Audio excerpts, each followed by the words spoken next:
আমরা শুধুমাত্র মত প্রকাশের স্বাধীনতা নয়, আমরা দ্বিমত প্রকাশের স্বাধীনতা চাই। আমরা এখানে দাঁড়িয়ে মাননীয় প্রধানমন্ত্রীর সমালোচনা করতে চাই। নিজের সন্তানের ভবিষ্যৎকে বিদেশে রেখে নিরাপদে রাখে, আর পরের সন্তানের ভবিষ্যৎকে নিয়ে ছিনিমিনি খেলে মাননীয় স্পিকার। এই সংসদ এত রক্ত, এত লড়াই, এত ত্যাগের পরে আজকে যখন এই সংসদটি গঠিত হয়েছে, কিন্তু এই সংসদ আবার আগের যেই ভিশিয়াস সাইকেল, দোষারোপের যেই সাইকেল, একজন একজনকে বিভিন্ন ট্যাগিং এর যেই সাইকেল, মত দমনের নামে, বিরোধী মত দমনের নামে মামলার যেই সাইকেল, আমরা সেইখানে আবার চলে গিয়েছি।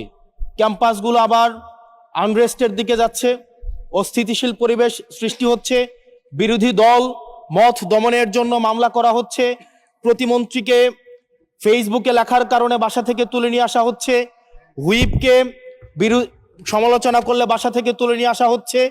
আবার আমরা আগের সংস্কৃতিতে আমরা চলে যাচ্ছি, যেখানে মাননীয় প্রধানমন্ত্রী নিজে কার্টুন শেয়ার করে বিভিন্ন স্যাটায়ার, বিভিন্ন মকারিকে প্রমোট করছে, বিরোধী মতকে প্রমোট করছে।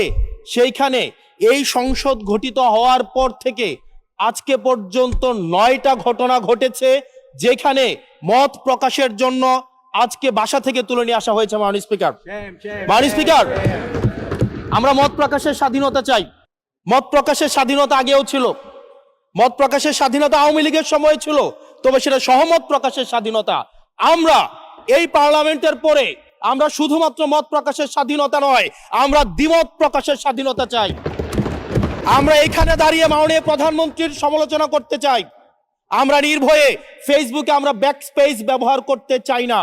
আমি ইউনিভার্সিটি থেকে 2022 সালের অক্টোবরে ইউনিভার্সিটি থেকে এসেছি।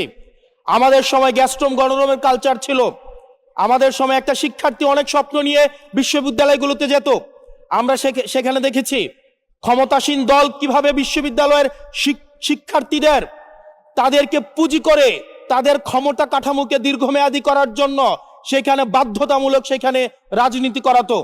আজকে সেখানে বিশ্ববিদ্যালয়গুলোতে আবার গ্যাস্ট্রম গণরুম কালচার চালু করার প্রয়াস শুরু হয়েছে, আবার সেইখানে বাধ্যতামূলক রাজনীতির কালচার শুরু করা হচ্ছে।